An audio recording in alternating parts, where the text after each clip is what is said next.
What if the seemingly simple task of moving goods across medieval Europe held a secret, whispered only in the panting breaths of countless dogs? What untold stories are hidden within the rhythmic thud of paws on cobblestone, a symphony of canine endurance echoing through the ages?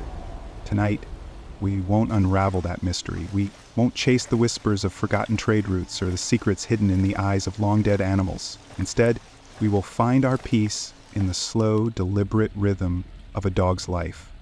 A life dedicated to the mundane, yet vital task of hauling goods across the harsh landscapes of the medieval world. We will explore the quiet, often overlooked, reality of canine transport in the Middle Ages. So before you get comfortable, take a moment to like the video and subscribe to Snooze Stories for more peaceful explorations of history. Now dim the lights.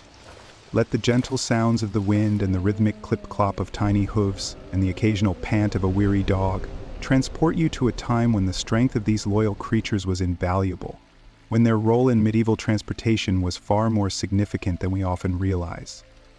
Imagine the cold, damp air on your skin, the smell of earth and leather, and listen to the story of how dogs helped move the world, one paw step at a time.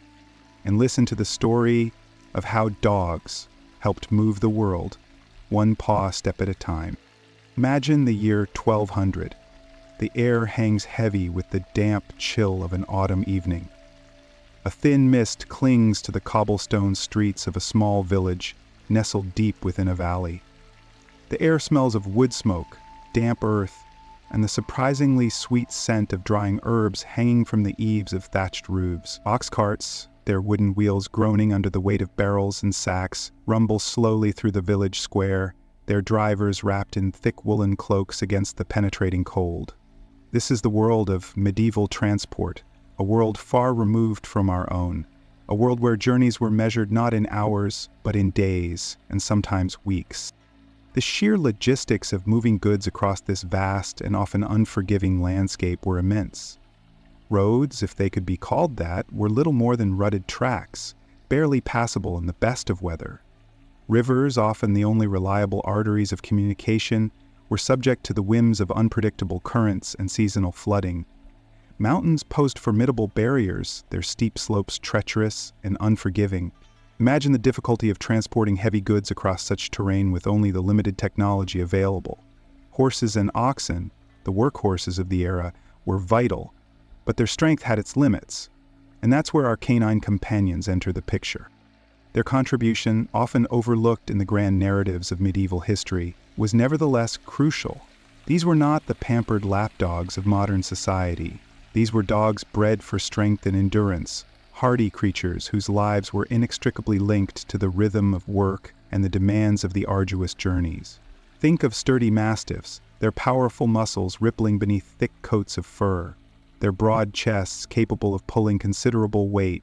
Envision the smaller but equally tenacious terriers, their boundless energy and sharp instincts making them ideal for herding and guarding. Picture the sighthounds, their sleek bodies built for speed, assisting in the movement of smaller, more valuable goods. Each breed played its vital part in the intricate tapestry of medieval transportation. Consider the humble cart, a basic wooden structure on two wheels. Imagine the small but significant role that dogs played in its operation. A single dog, carefully harnessed, might provide the extra pulling power needed to navigate a particularly steep incline, or to haul a heavier load than an ox alone could manage.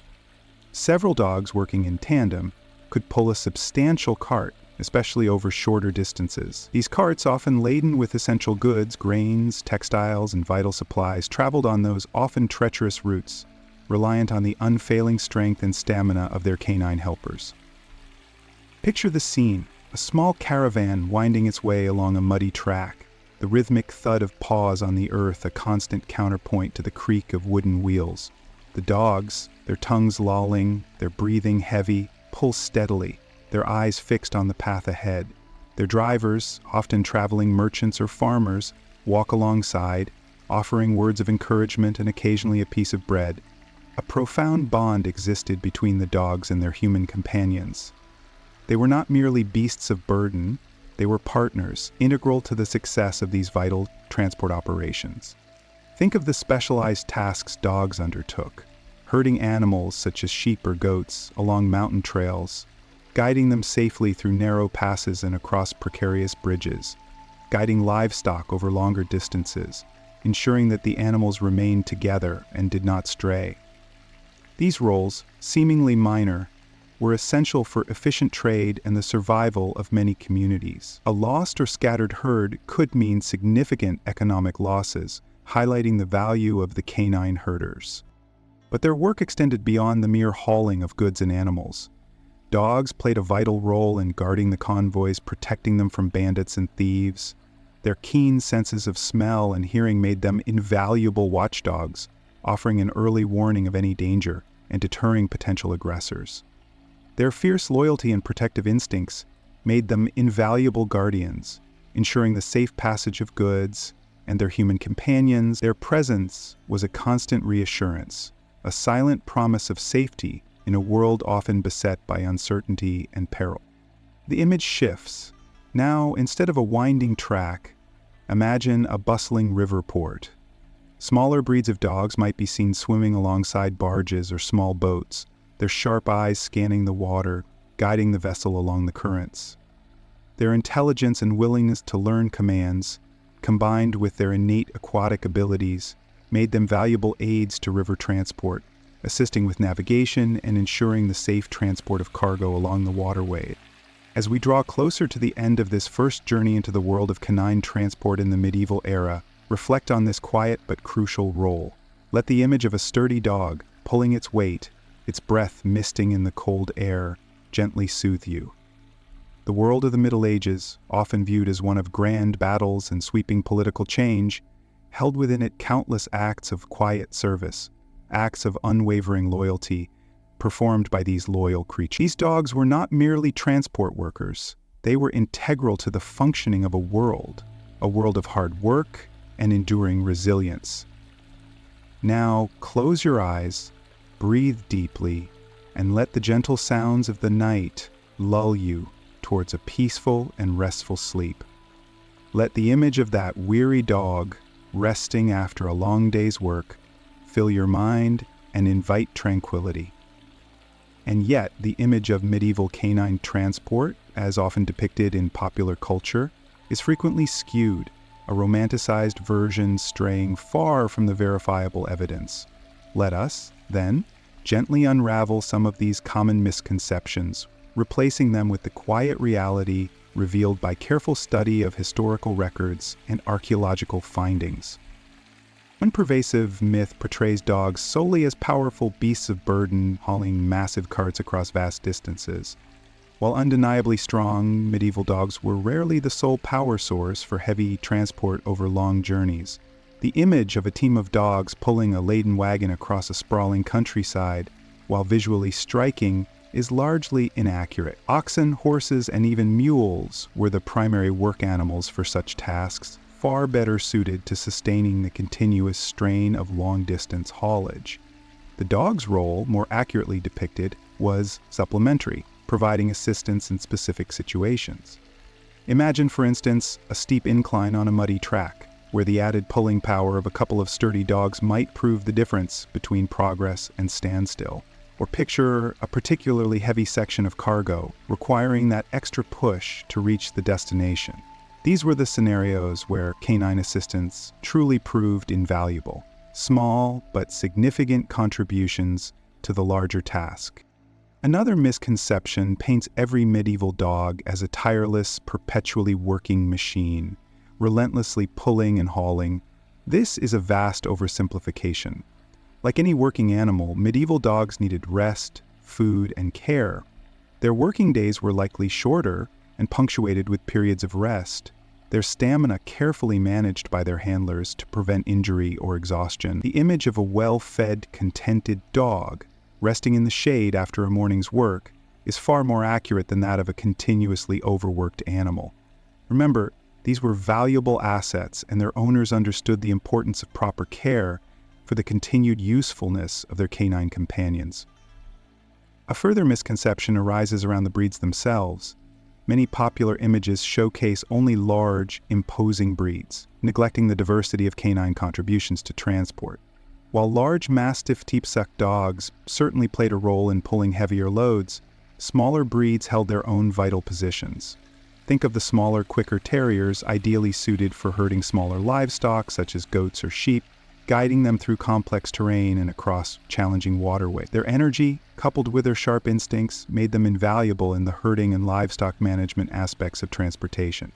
Even smaller breeds, such as those resembling modern-day spaniels, may have aided in retrieving lost goods or guiding small boats along rivers, their intelligence and innate aquatic abilities proving to be advantageous.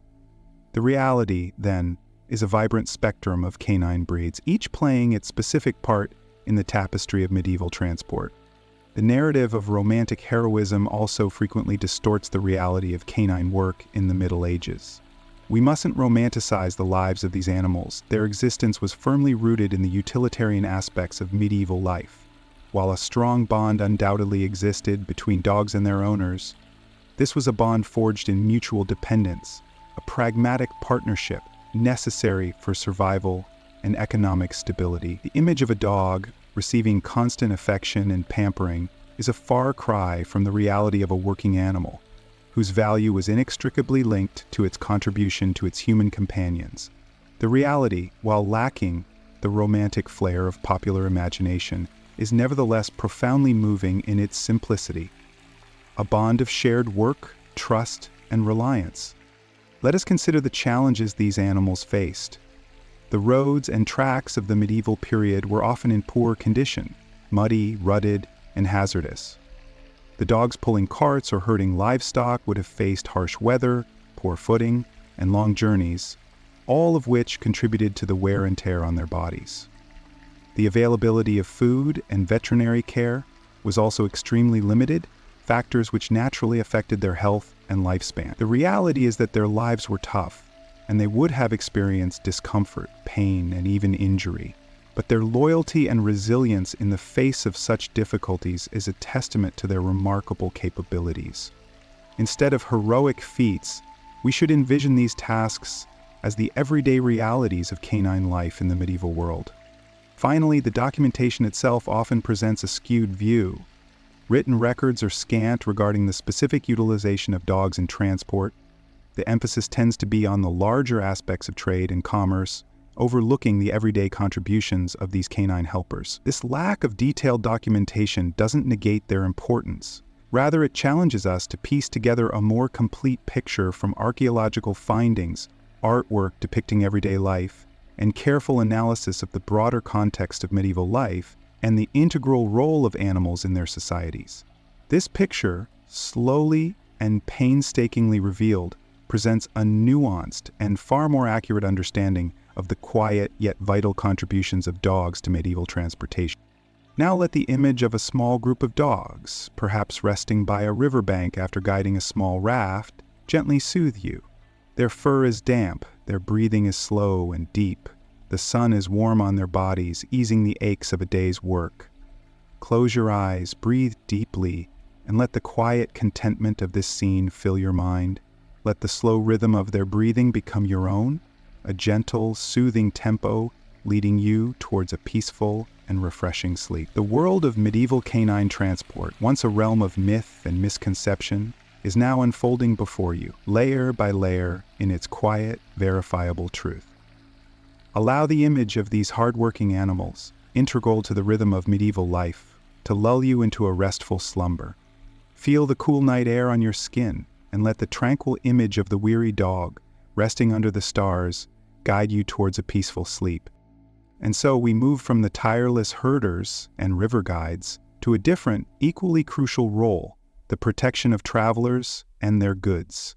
The image of a lone knight, sword at his side, is a powerful one, but the reality of medieval travel often involved a far more collaborative effort, one in which the canine guardians played a vital, often unsung part. The breeds employed varied greatly, reflecting the diverse needs of the travelers and the terrain they traversed. Imagine for a moment a heavily laden merchant cart lumbering along a dusty track. Alongside it, perhaps trotting confidently, a powerful mastiff, its coat the color of burnished copper, its muscles rippling beneath thick fur. These dogs, often larger than a man's torso, were formidable deterrents to bandits and thieves. Their deep barks, a resonant warning in the stillness of the countryside, could send would-be robbers fleeing. Their sheer size and strength, combined with their unwavering loyalty, made them invaluable protectors of both the cart's contents and its driver. Their training was rigorous, focusing on obedience and aggression towards potential threats, but tempered with a deep understanding of their role as protectors, not aggressors, unless absolutely necessary. The bond between these dogs and their owners was a practical one, forged in shared danger and mutual reliance, a silent pact underpinning their journey across often hostile territories. Feel the warmth of the sun on the Mastiff's broad back as it strides along, its powerful legs eating up the miles, its senses ever alert. Sense the deep rumble of its protective growls, a low thrum of reassurance against the potential threats that lurked in the shadows. But the Mastiff was not the only breed used for this vital task. Smaller, nimbler dogs also played their part. Think of the sturdy, agile hounds, their coats a mixture of browns and blacks, their eyes sharp and keen. These dogs, often less physically imposing than the Mastiff, possessed remarkable stamina and speed.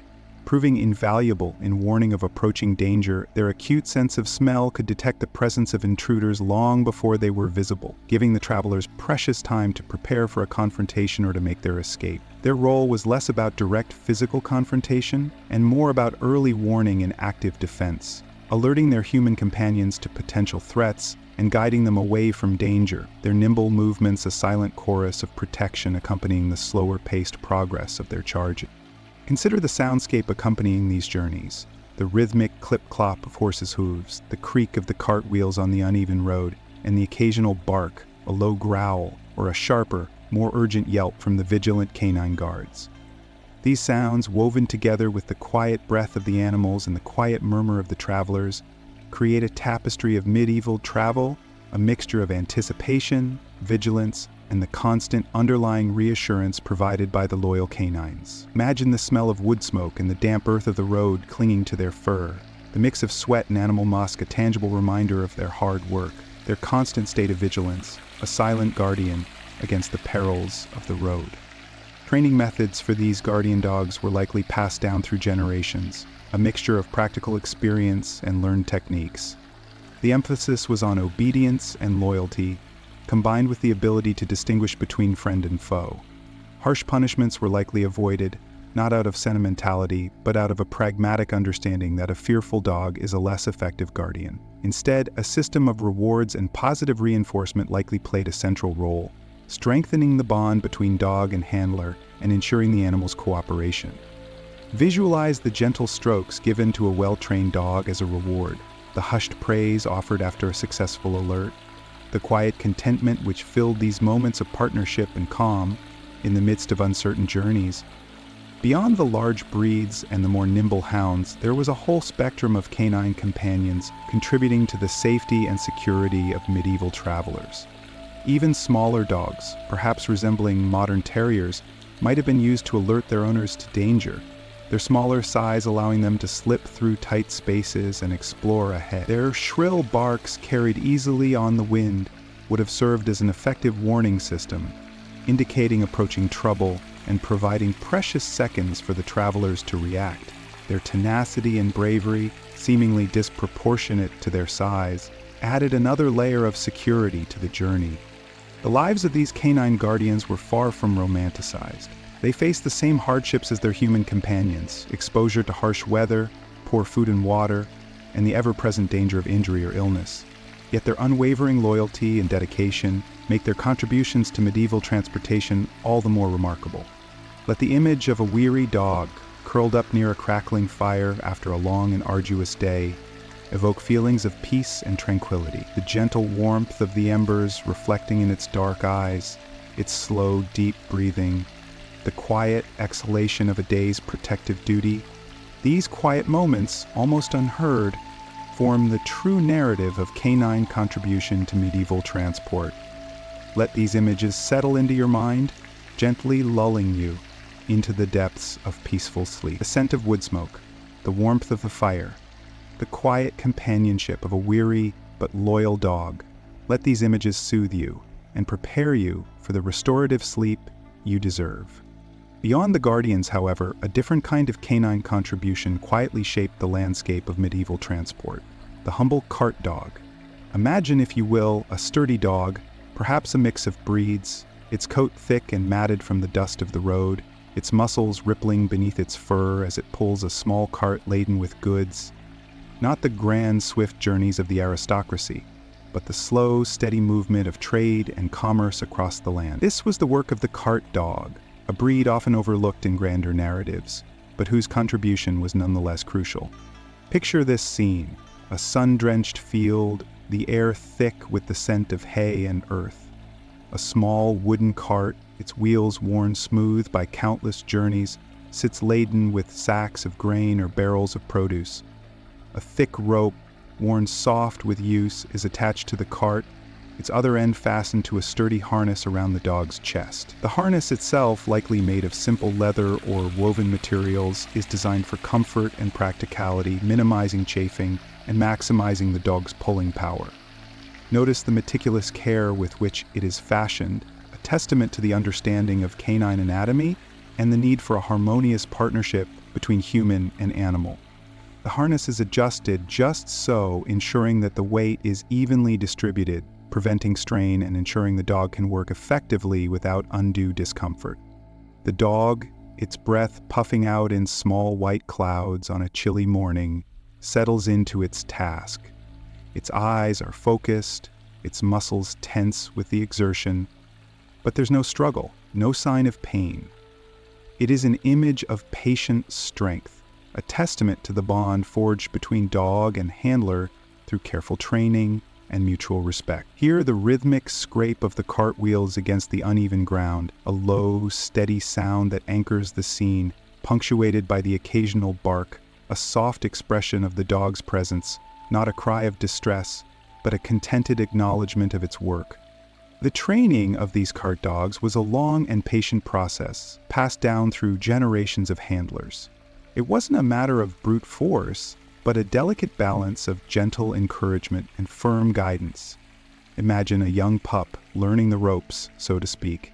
The process likely began with simple commands, teaching the dog to pull light objects, gradually increasing the weight as its strength developed. Positive reinforcement played a crucial role: a pat on the head, a scrap of meat, a gentle word of praise after a job well done.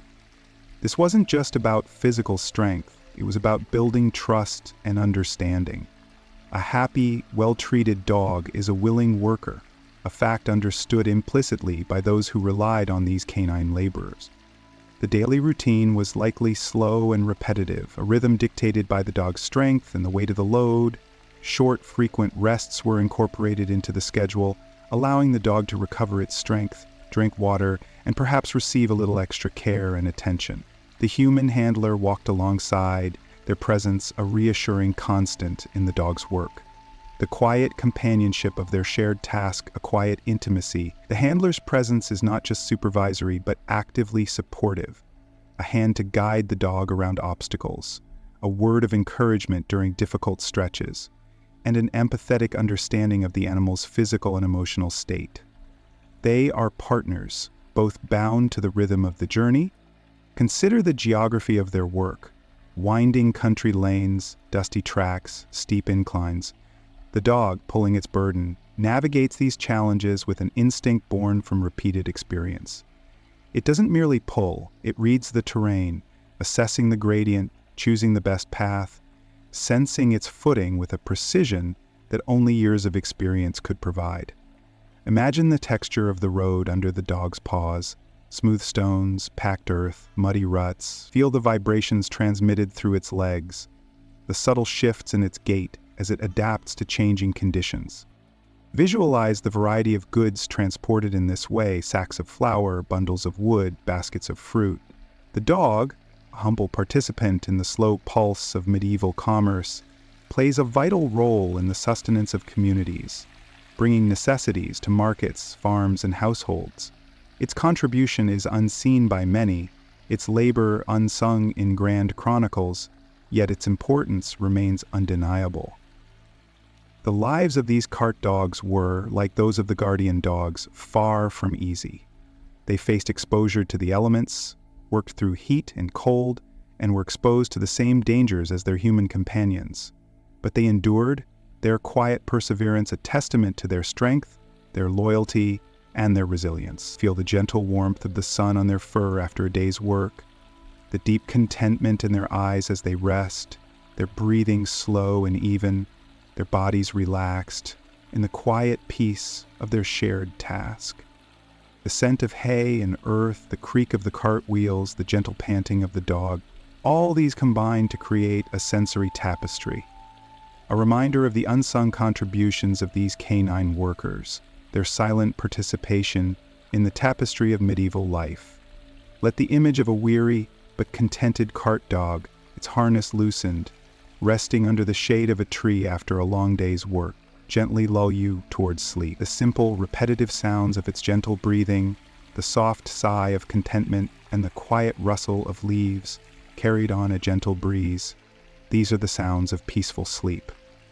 The quiet strength and loyalty of the humble cart dog, its slow, steady work under the medieval sun, a tribute to patient dedication, allow these images to gently quiet your mind, preparing you for peaceful rest. Let the quiet rhythm of a life well lived, a life of simple duty and unquestioning loyalty, soothe your anxieties and prepare you for sleep. The image of that contented cart dog fades, yet its quiet strength lingers, a testament to the unwavering dedication of these canine laborers across the vast tapestry of medieval Europe. Now let us journey across the continent, exploring the regional variations in their roles, the subtle differences in their tasks, and the unique ways in which their contributions shaped the lives of medieval community. Imagine the bustling streets of Florence, Italy. Here, the dogs, often sturdy breeds with powerful builds, were not solely confined to cart pulling. They were also integral to the intricate system of urban logistics, navigating the crowded alleys and narrow streets, delivering messages, small parcels, and even carrying small loads of goods between merchants and workshops. Their keen sense of smell, a crucial asset in the congested city environment, allowed them to navigate by landmarks and familiar scents, often finding their way through crowded markets and bustling squares with surprising ease. Picture the rough-hewn cobblestones under their paws, the rich aroma of spices and leather filling the air, the cacophony of human voices weaving a background tapestry to their quiet, determined gait. The dogs, often adorned with small bells or woven straps, were a familiar and almost unremarkable part of the city's rhythm, their movements as natural and predictable as the rise and fall of the sun. Moving north, to the damp, fertile lands of England, the role of dogs in transportation took on a slightly different character. The vast expanse of the English countryside, with its rolling hills and winding country lanes, presented unique challenges. Here, dogs were often used not only to pull carts laden with agricultural goods, but also to assist in herding livestock. Imagine strong, agile dogs moving with a quiet purpose through fields of sheep or cattle, their presence a reassuring presence to the animals, and a comforting counterpoint to the lonely expanse of the fields.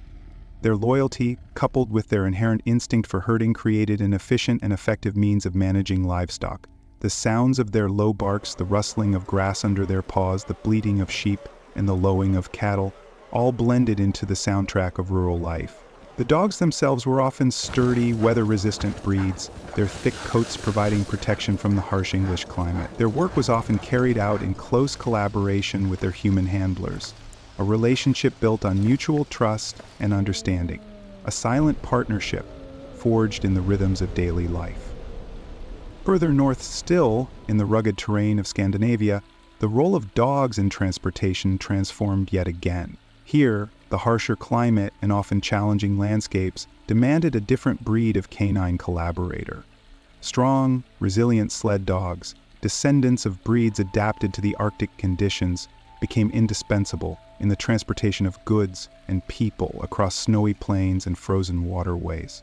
Picture these powerful animals, their thick fur a shield against the biting winds, their paws effortlessly navigating the icy terrain, their breath misting in the cold air. The rhythm of their movements was different here. A powerful, rhythmic trot, the sound of their paws crunching on the snow. A rhythmic counterpoint to the creak of the sled runners and the howl of the wind. The goods they transported, furs, fish, timber, and other essential supplies, were vital to the survival of isolated communities. Their journey a testament to the resilience of both humans and their canine partners. The dogs, their bodies lean and powerful, were revered for their strength, endurance, and loyalty, vital members of the tight-knit communities that depended upon them.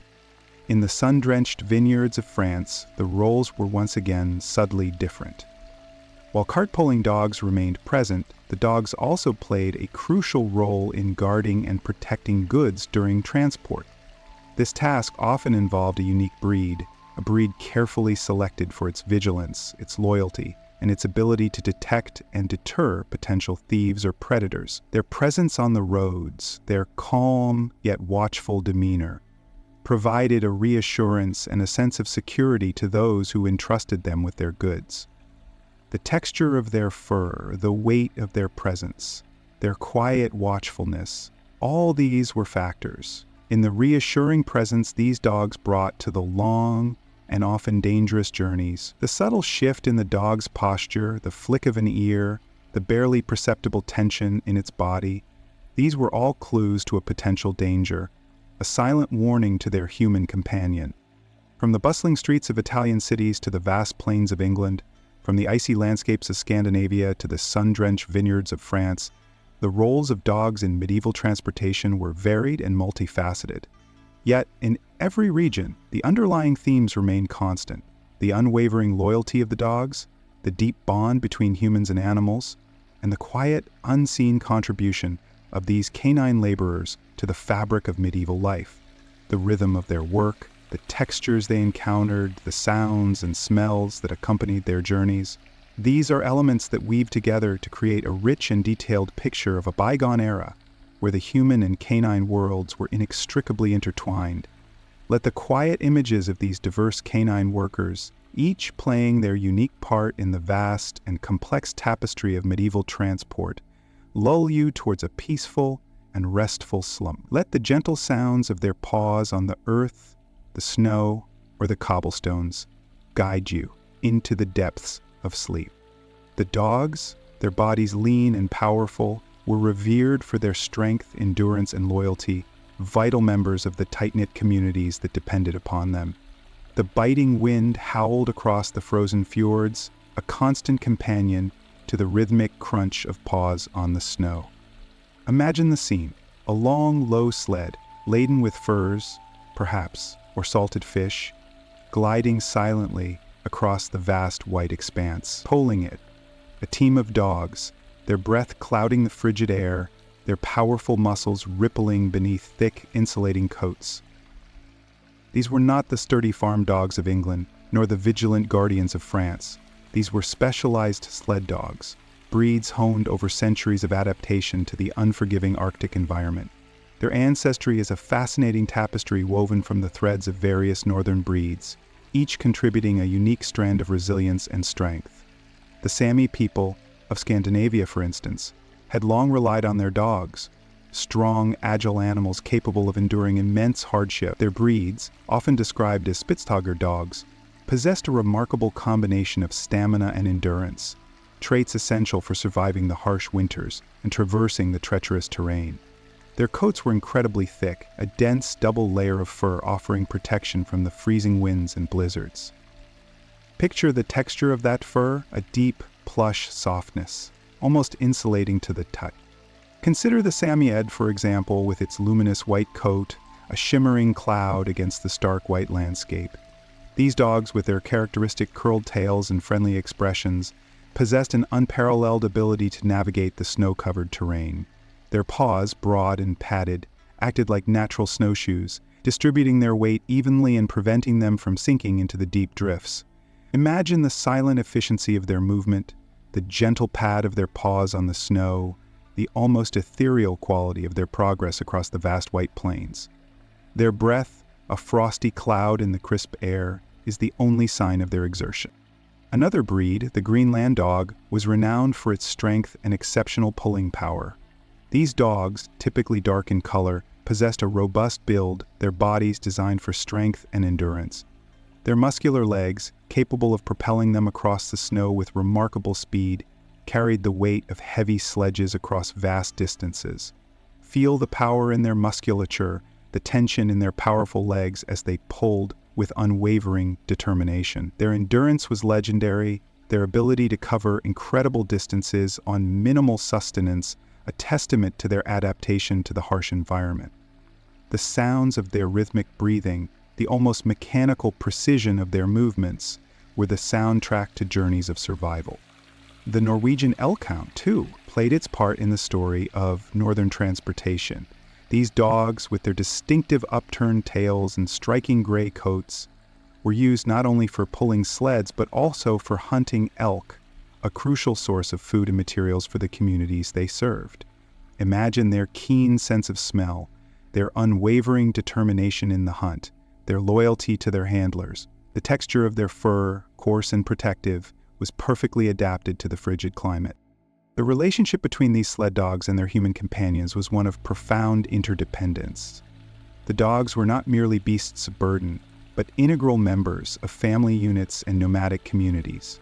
They provided warmth, companionship, and essential transportation.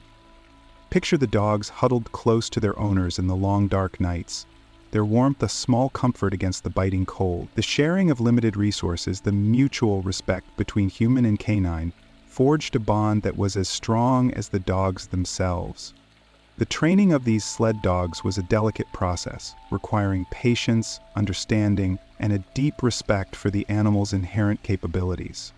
The commands were simple, direct, yet communicated with a nuance that spoke to an ancient understanding between species. The dogs responded with unwavering loyalty and dedication, their instinctual drive to work in harmony with their team and their human handlers shaping their response.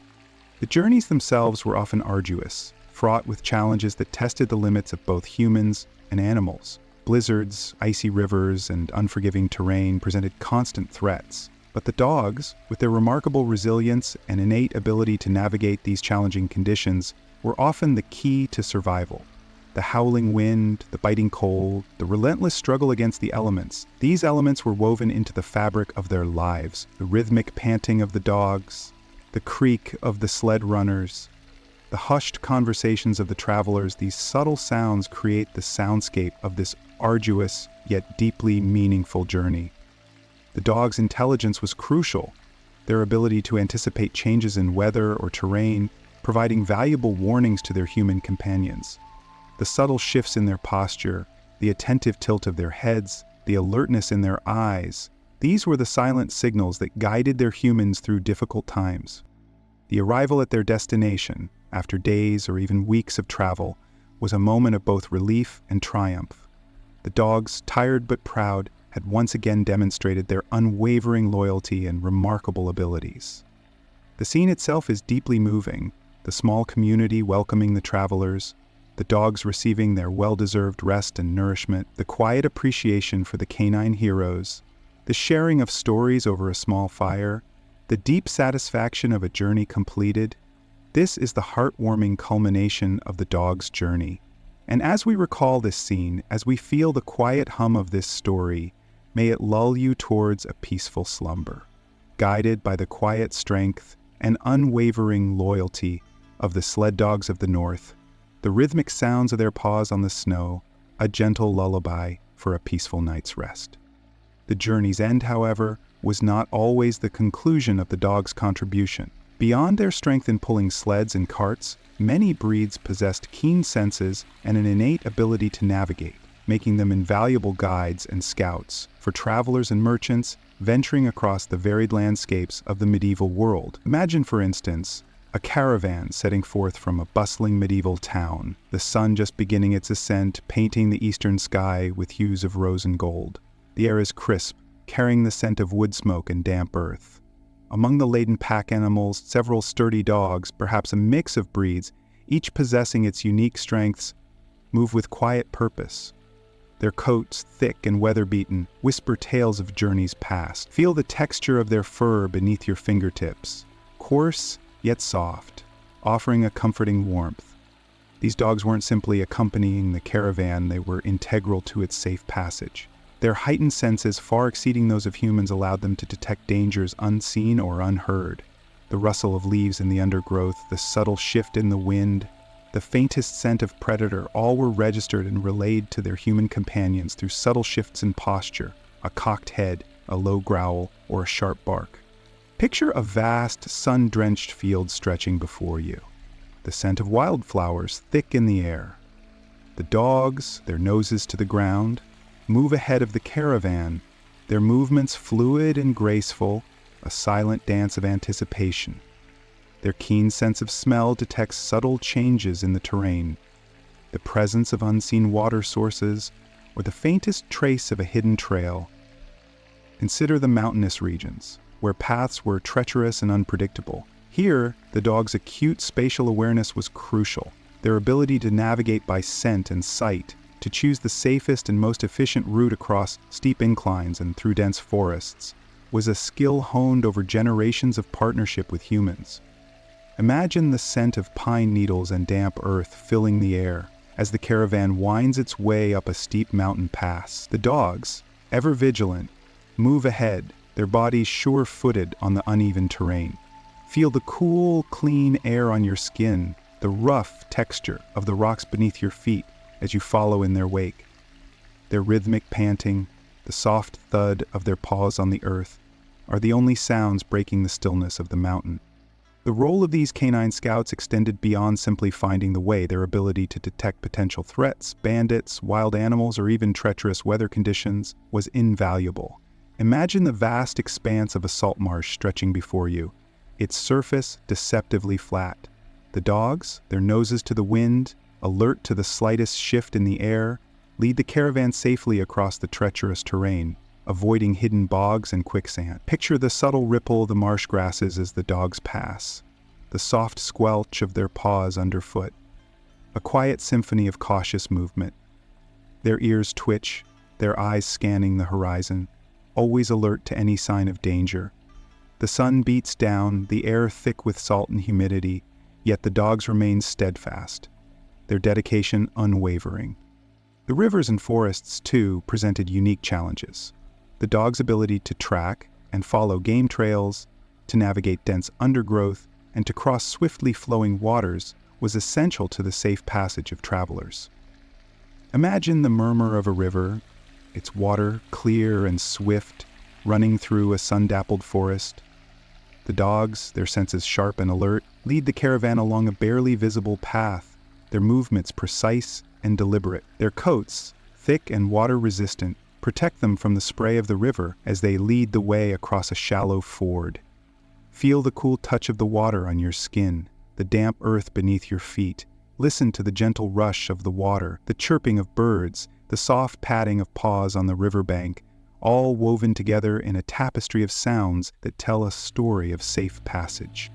The relationship between these dogs and their human companions was built on trust and mutual respect. The dogs were not mere tools, but valued members of the traveling party, receiving care, food, and affection in return for their tireless service. Imagine a campfire crackling under the starry sky, the warmth radiating outwards, chasing away the evening chill.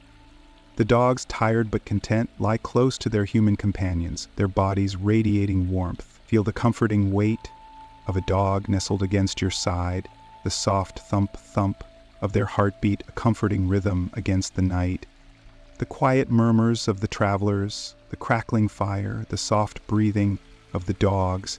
These are the sounds of a night spent in safety and companionship. The stories shared, the knowledge passed down through generations, the understanding born of shared experiences, forge a bond that transcends species, creating a legacy of trust and collaboration that echoes down through history, a testament to the enduring partnership between humans and their canine companions. The quiet hum of the fire, the gentle breathing of the dogs, the slow rhythm of the night, and may this tranquility carry you into a deep, restful sleep. The dawn breaks, painting the eastern sky in soft hues of rose and gold. The air is crisp and cool, carrying the scent of dew-kissed grass and the distant smoke of a cooking fire. But the journey continues, and with it the specialized role of the messenger dog comes into sharp focus. These were not simply dogs trained to navigate treacherous terrain. They were ambassadors of information, carrying vital messages across vast distances, their loyalty and endurance unmatched. Imagine a young dog, barely more than a pup, chosen for its keen intelligence and unwavering devotion. Its training begins subtly, a series of carefully orchestrated games designed to build trust and develop its innate abilities. The handler, a grizzled veteran with calloused hands and knowing eyes, begins by teaching the dog to associate specific scents with specific locations. A small pouch, crafted from softened leather, is introduced. Inside, a tiny scrap of cloth, imbued with the scent of a distant village, a specific person, a particular landmark. The dog learns to follow this scent, a silent olfactory compass guiding its steps. The training intensifies. The pup learns to navigate complex mazes, its nose to the ground, following a trail of carefully placed scents. It learns to identify and avoid potential dangers, to respond to subtle hand signals, to understand the nuances of human communication.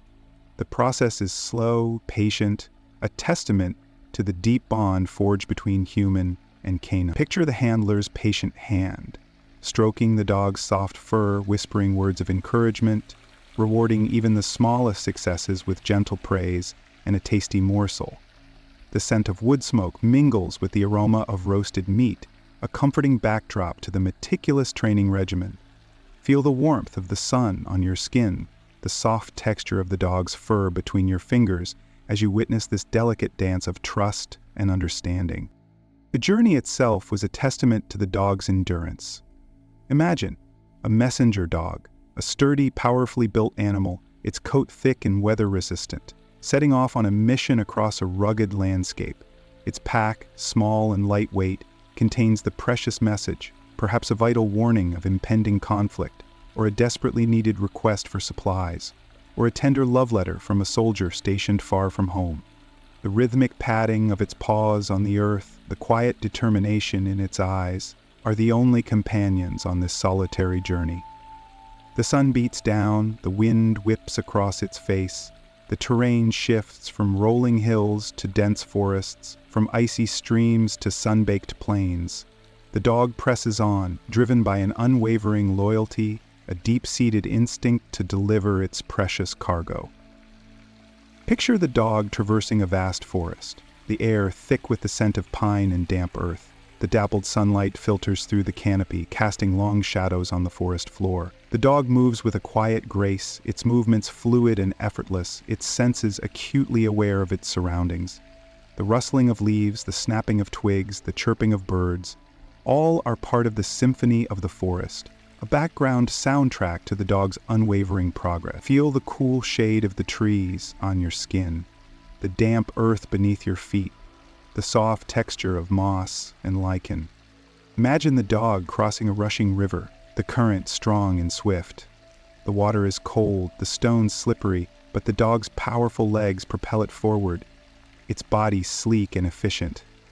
It emerges on the other side, shaking off the water, its fur gleaming in the sunlight.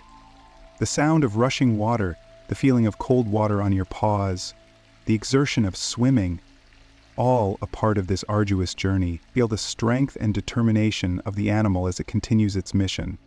Days turn into nights. The dog sleeps under the stars, its body curled tight against the chill.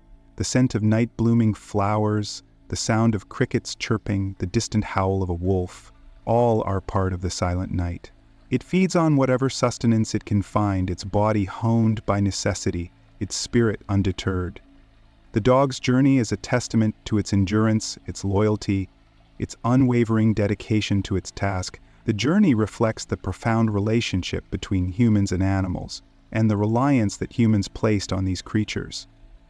Each step forward is a story of survival and perseverance. Finally, after what seems like an eternity, the dog arrives at its destination. It approaches the intended recipient, delivering its message with a quiet dignity. The relief, the gratitude, the sheer awe at this creature's unwavering commitment. These are the silent rewards for the messenger dog, a testament to the enduring partnership between human and canine, a story whispered on the wind, a legacy etched in the memory of generations. The quiet gratitude, the relief on the recipient's face, the mutual understanding passing silently between them, and the quiet exhaustion of the messenger dog finally settling down, resting, finally at its destination. The stillness of the evening, the gentle breeze rustling through the leaves, the quiet contentment that settles over the scene, and the slow, steady rhythm of your own breath, guiding you towards a peaceful, restful sleep. The quiet contentment of the messenger dog's arrival fades into the salty tang of sea air. Imagine now the rhythmic creak of timbers, the gentle sway of the ship, the endless expanse of the ocean stretching to the horizon. The journey continues, but now the terrain is liquid, the path uncertain, guided not by scent, but by the stars and the relentless pull of the tides.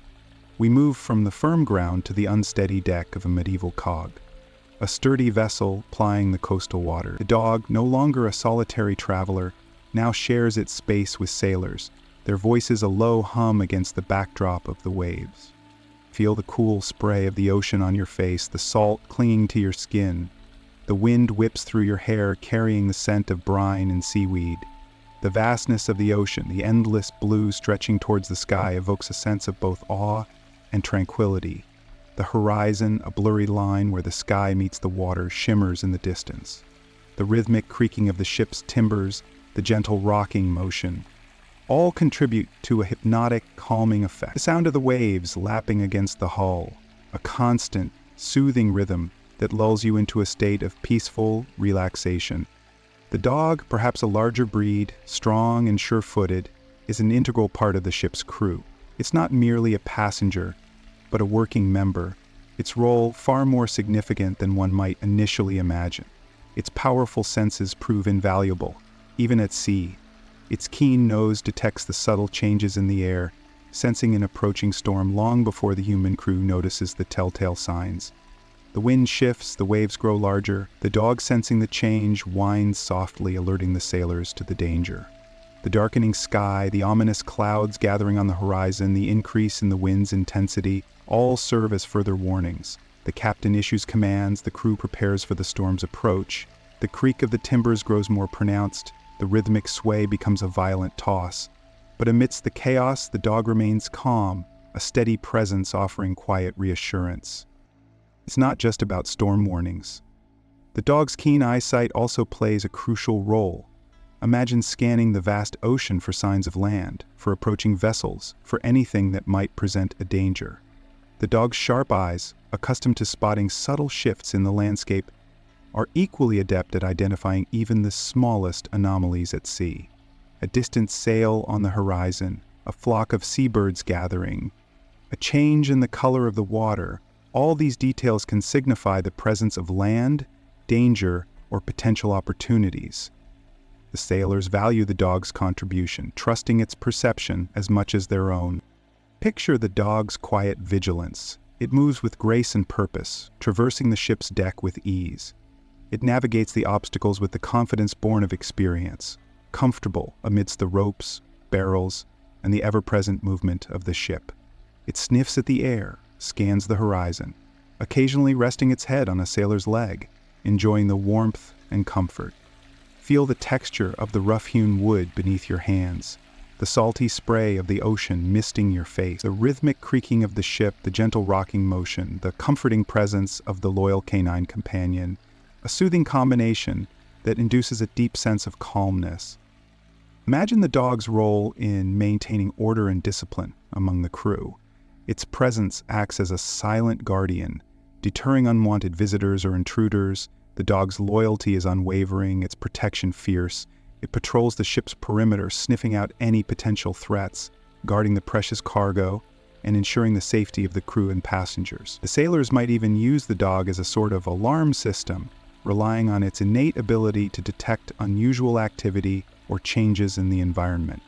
Then there are the long, quiet hours at sea, the peaceful moments of repose. The dog rests amongst the sailors, curled up against the warmth of their bodies. Feel the warmth of the sun on your skin, the soft texture of the dog's fur. Hear the gentle lapping of the waves, the rhythmic creaking of the ship, the quiet breathing of the sailors. Smell the salt-laced air, the scent of wood and canvas. Feel the gentle rocking motion of the ship. The dog's presence is a constant reassurance, a comforting weight against the relentless motion of the vessel. The journey is long, arduous, filled with both excitement and tranquility. But the dog's presence, its unwavering loyalty, its diligent attention to duty, becomes a symbol of security and stability amidst the unpredictable nature of the sea. As the sun sets, painting the sky with hues of orange and purple, the ship continues its steady progress. The dog a silent guardian, ever watchful, ever loyal. The stars emerge, twinkling in the vast, inky blackness above. The gentle rocking motion of the ship, the rhythmic sound of the waves, the comforting presence of the dog, all combine to create a peaceful, soothing atmosphere. The dog lies quietly at the feet of a sailor, its soft breathing a gentle rhythm that blends seamlessly with the sounds of the sea. The quiet murmur of the waves, the gentle swaying of the ship, the comforting presence of the dog, a peaceful, tranquil scene. Inhale deeply and let the calming rhythm of the sea lull you into a deep, restful sleep. The journey ends, but the peace remains. The dawn breaks, painting the sky in soft pastels, the gentle rocking of the ship a lullaby. The dog stretches, yawns softly, and then rises, shaking off the remnants of sleep. Its eyes, still slightly drowsy, slowly adjust to the growing light. The day begins, and with it, the silent work of the canine crew member continues. Consider the economic implications of this seemingly simple presence. A ship, even a relatively small one, represents a considerable investment. Goods are valuable, crews are paid, and journeys are costly, both in terms of time and resources. Storms can delay voyages, causing spoilage of perishable goods and increasing the risk of accidents and loss of life. The dog, therefore, represents a significant, if often unseen, reduction in these costs. Its early warning system for storms allows for preparations, mitigating damage, and potentially saving the lives of the crew and the cargo. The value of this alone is incalculable, a silent guardian against economic ruin. Imagine the coastal routes of the Mediterranean, the bustling ports of Venice or Genoa. Merchant ships ply the waters, laden with silks, spices, and other precious goods. The journey is long, fraught with peril. Pirates are a constant threat, preying on unsuspecting vessels. The dog's vigilance acts as a deterrent, its presence signaling a greater level of preparedness and security, making the ship a less appealing target. Think of the reduced insurance costs, the diminished risk of piracy, the overall increased safety, all tangible economic benefits stemming from the presence of this four-legged navigator.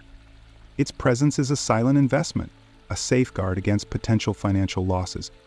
Let's shift our focus inland. Picture the heavily laden carts lumbering along the rutted roads of medieval Europe. These carts, carrying everything from grain and timber to fine textiles and manufactured goods, represent a significant economic engine. Their safe and efficient transport is crucial to the economic health of the region. Dogs, often large and powerfully built, pulled alongside the horses or oxen, acting as additional motive force. They are not simply pulling additional weight, they are providing crucial support during arduous ascents, or when the primary draught animals tire. They share the burden, reducing the strain on the primary animals, extending their working lives, and increasing their overall efficiency. Consider the reduction in the number of animals required for a journey, and the consequent cost savings in feed, maintenance, and overall animal husbandry. This is a quiet but substantial contribution to the medieval economy. Furthermore, these dogs were often trained to assist with the protection of the cargo itself. Imagine a caravan winding its way across the vast landscapes, carrying precious silks, gold, or other valuable commodities. The dogs, running alongside, act as guards, deterring thieves and bandits. Their presence acts as a visible and tangible deterrent, signaling that the caravan is not an easy target. The financial implications of this protection are self-evident. The saved losses from theft, the decreased need for heavily armed guards, all contribute to a more efficient and economically sound transport system. The dog's contribution extends beyond the simple act of pulling or guarding. Think of the smaller, more agile dogs, often used by messengers or smaller transport enterprises. Their speed and agility allow for quicker delivery of messages or smaller, time-sensitive packages. Their ability to navigate complex terrains and urban environments proves invaluable, ensuring timely delivery and greater operational efficiency. Consider the economic benefits of reduced delays in communication or delivery, the value of a deal secured earlier, a shipment delivered on time, a message reaching its destination before its contents become obsolete. These are all direct results of the dog's enhanced mobility and quickness. The sounds of the medieval world fade into the background. The clip-clop of horses' hooves, the creak of wagon wheels, the distant calls of vendors. These sounds blend with the soft panting of the dog, a constant companion, a loyal worker, an invaluable asset. Its presence is a testament to the ingenuity and resourcefulness of medieval people, their understanding of animal capabilities, and the symbiotic relationship they fostered. The economic impact is not merely a collection of statistics. It is woven into the very fabric of medieval life.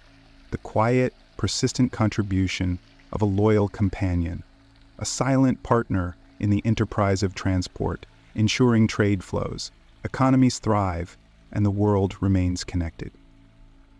Feel the gentle rhythm of your own breath, the quiet stillness of the night as the narrative fades and the gentle lull of sleep descends.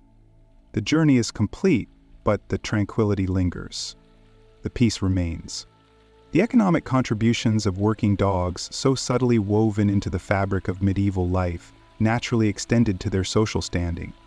Their value wasn't merely monetary, it was deeply intertwined with the social structures of the time. Consider, for instance, the peasant farmer.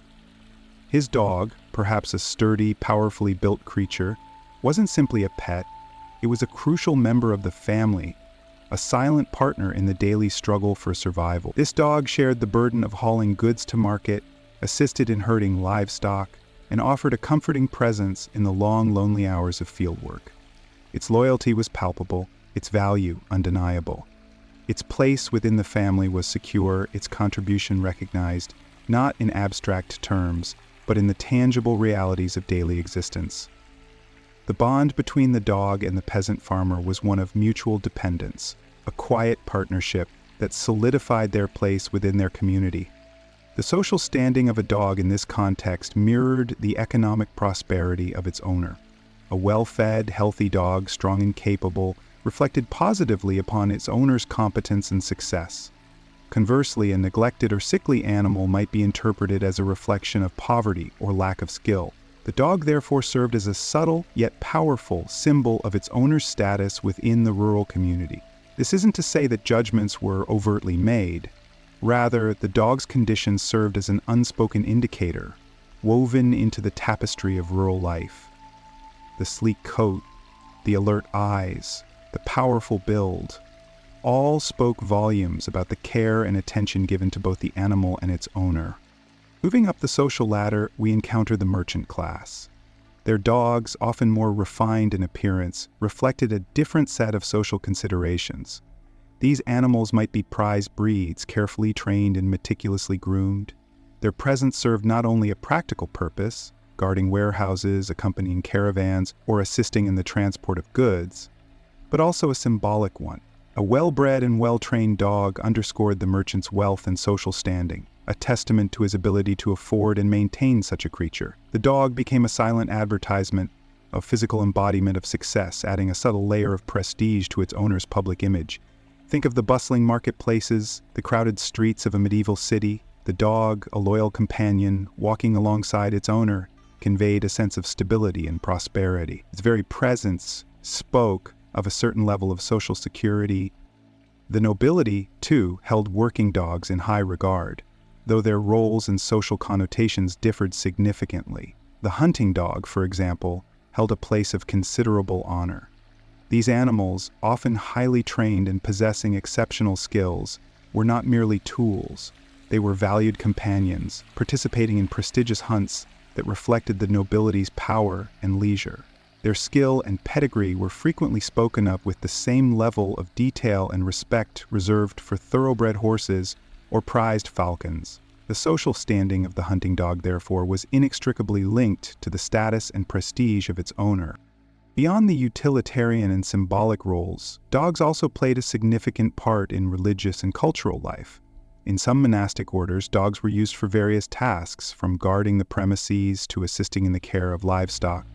Their presence wasn't simply practical, it was often imbued with symbolic meaning, reflecting the monastic ideals of diligence, loyalty, and service.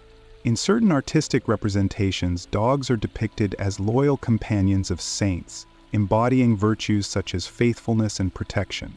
Their inclusion in religious iconography suggests a level of social and spiritual acceptance that transcends purely economic considerations. In conclusion, the social status of working dogs in the Middle Ages wasn't a monolithic concept. It varied considerably depending on the social class, geographic location, and specific roles of the dog.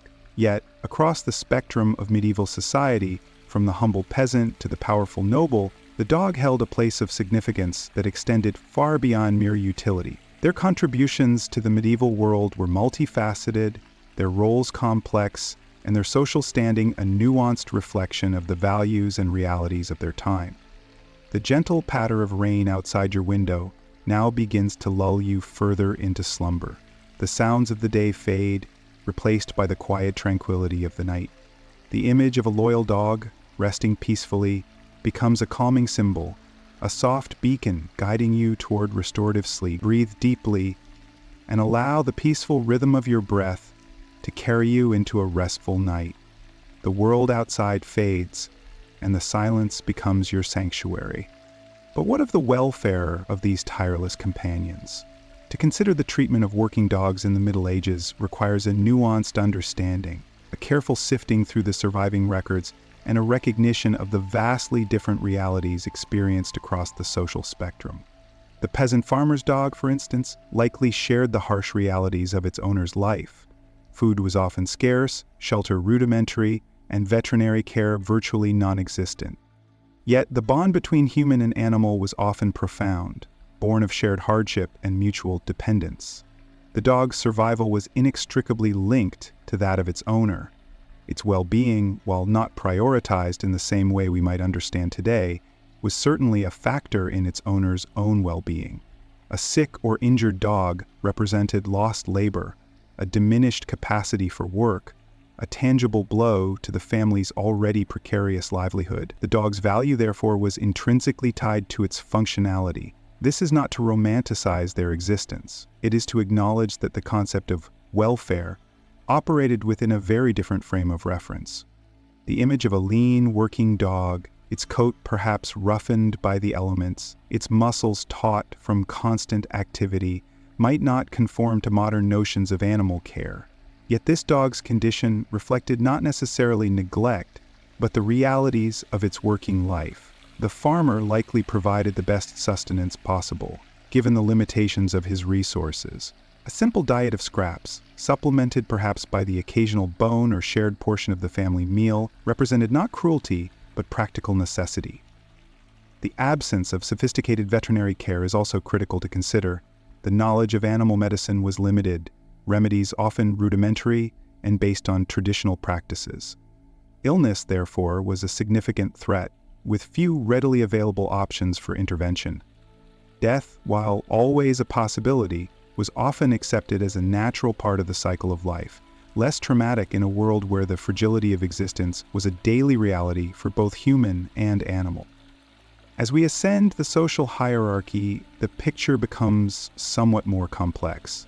The dogs of the merchant class, often more pampered and better fed, undoubtedly enjoyed a more comfortable existence. These animals, frequently of more refined breeds, were not only valuable working animals but also status symbols. Their health and appearance reflected directly upon their owner's social standing. Well-groomed dogs, strong and healthy, signaled prosperity and success, a quiet endorsement of the merchant's competence.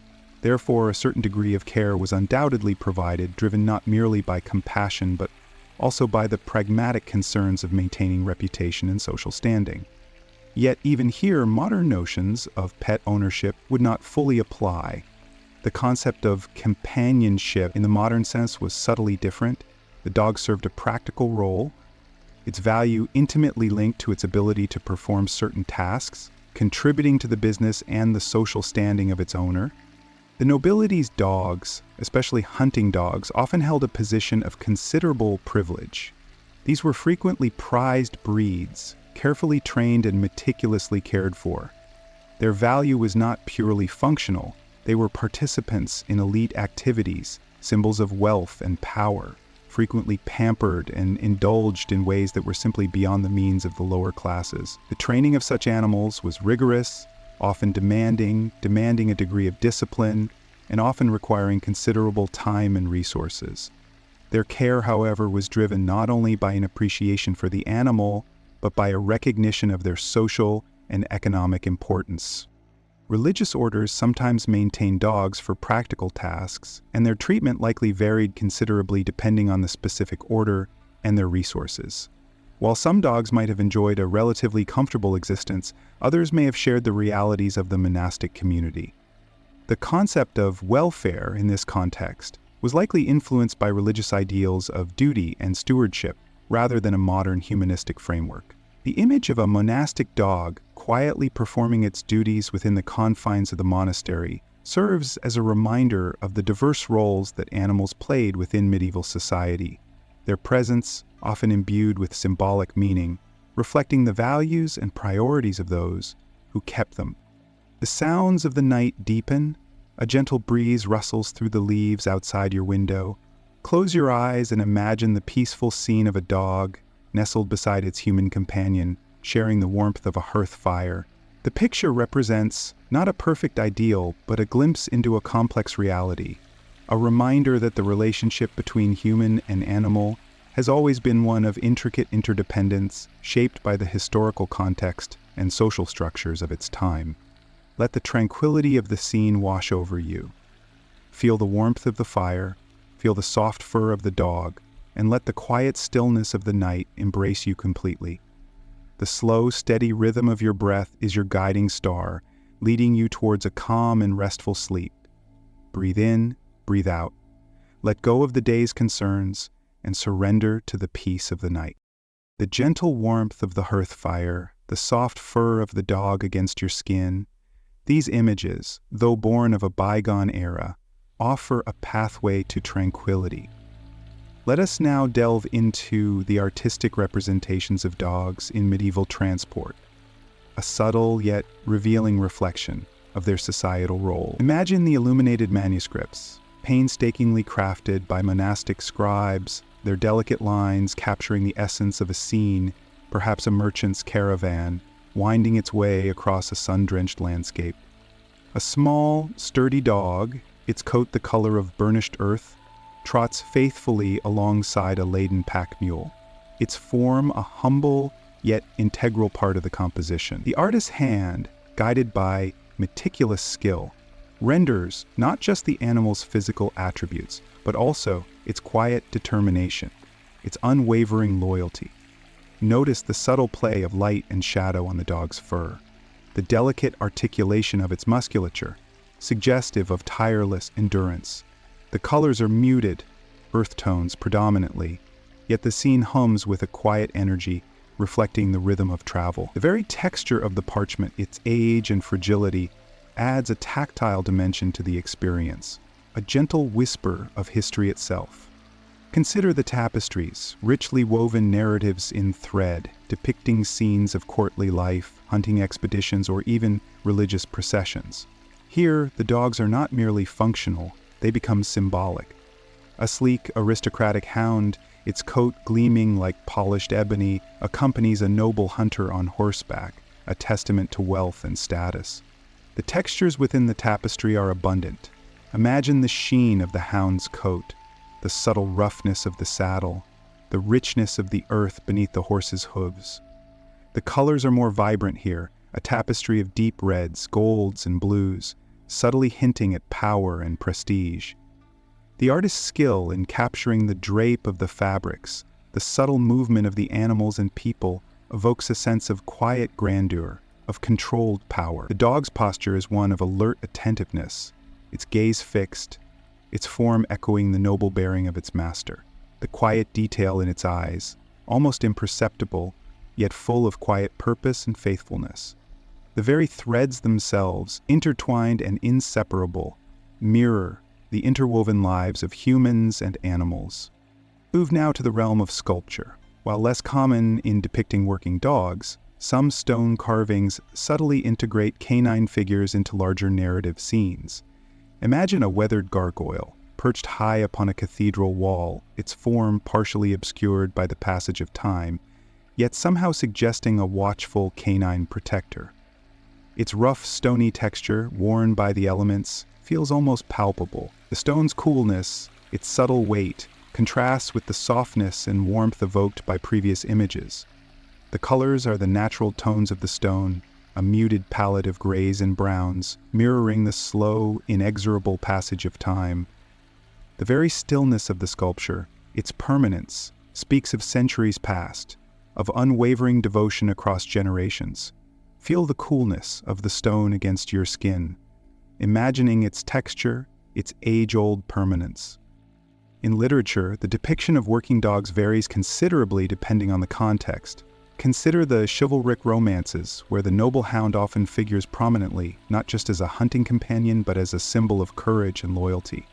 The rich descriptions of the hound's bearing, its strength, and its unwavering devotion to its master provide almost tangible sensory details.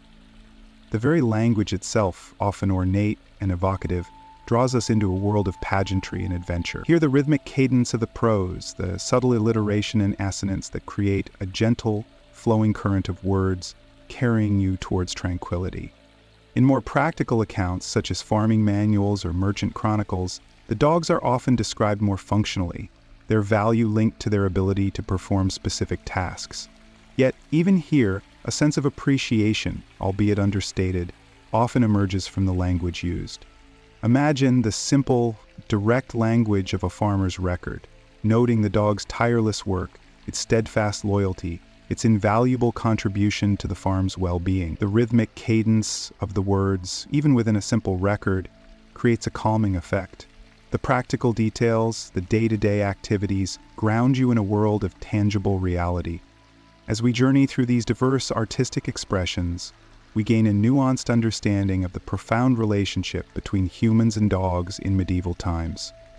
It was a relationship defined by mutual dependence, by shared realities, by a practical acknowledgement of the canine contribution to life. The quiet diligence of the working dog, the unwavering loyalty reflected in its gaze, the symbol of wealth and status, the quiet companion, these images, captured in art and literature, offer not only historical insights, but also a gentle pathway to relaxation and sleep. The images fade now, replaced by the quiet darkness of the night. The gentle rhythm of your breath guides you. Breathe in, breathe out, release the tensions of the day, and surrender to the peace of the slumber. From the realm of artistic representation, we now delve into the tangible realm of archaeological evidence. The whispers of history, previously conveyed through brushstrokes and chisel marks, now manifest as fragments of bone, traces of wear on harness components, and the faintest impressions in the earth itself. Imagine, if you will, the meticulous excavation of a medieval site. The sun, a pale disk in the vast expanse of the sky, casts long shadows across the carefully surveyed landscape. The air, cool and crisp, carries the scent of freshly turned earth, mingling with the subtle, earthy aroma of long-buried timbers. The archaeologist's trowel, a delicate instrument in skilled hands, carefully removes layer upon layer of sediment, revealing the slow, painstaking process of uncovering the past. The texture of the soil, its granular composition, its subtle variations in color, all contribute to a sensory experience, a quiet meditation on the passage of time. Consider the discovery of a canine skeleton, carefully positioned near a human burial. The bones, fragile and brittle with age, bear the marks of time and decay. Yet, within their fragility, a story unfolds. Observe the subtle curvature of the spine, suggesting the animal's habitual posture, perhaps indicative of a particular type of work or load bearing. Note the wear patterns on the teeth, hinting at a diet consisting of coarser foods, suggesting a working dog's rougher fare, a diet dictated by the necessities of its life. The texture of the bones, their dryness, their almost chalky feel, evokes a sense of long past years, of a life lived and now resting in the quiet embrace of the earth. The color, a bleached ivory, softened by time, is almost ethereal, suggestive of peace and tranquility. Perhaps further excavation unearths fragments of leather, remnants of a harness or collar, the leather desiccated and fragmented, yet retains traces of its original texture. Imagine running your fingers, in your mind of course, across its surface, feeling the remnants of its former suppleness, the delicate impressions of stitching, now barely visible, whispering of skilled craftsmanship. The colors are muted, faded earth tones, reflecting the long passage of time. The scent, if one could still perceive it, would be that of dry leather, a faint, almost imperceptible aroma, a subtle echo of the past. The stitching, though fragmented, holds echoes of a pattern. Imagine a painstakingly crafted harness, meticulously designed for comfort and strength, allowing the dog to pull loads efficiently and effectively. Imagine the discovery of a small, worn metal buckle, perhaps part of a harness or collar. Feel the coolness of the metal against your skin, its smooth surface, worn smooth by time and use. The weight, slight but tangible, speaks of the long past years. The color, a dull gray-green patina, suggests oxidation, a slow process of chemical change, reflecting the passage of centuries.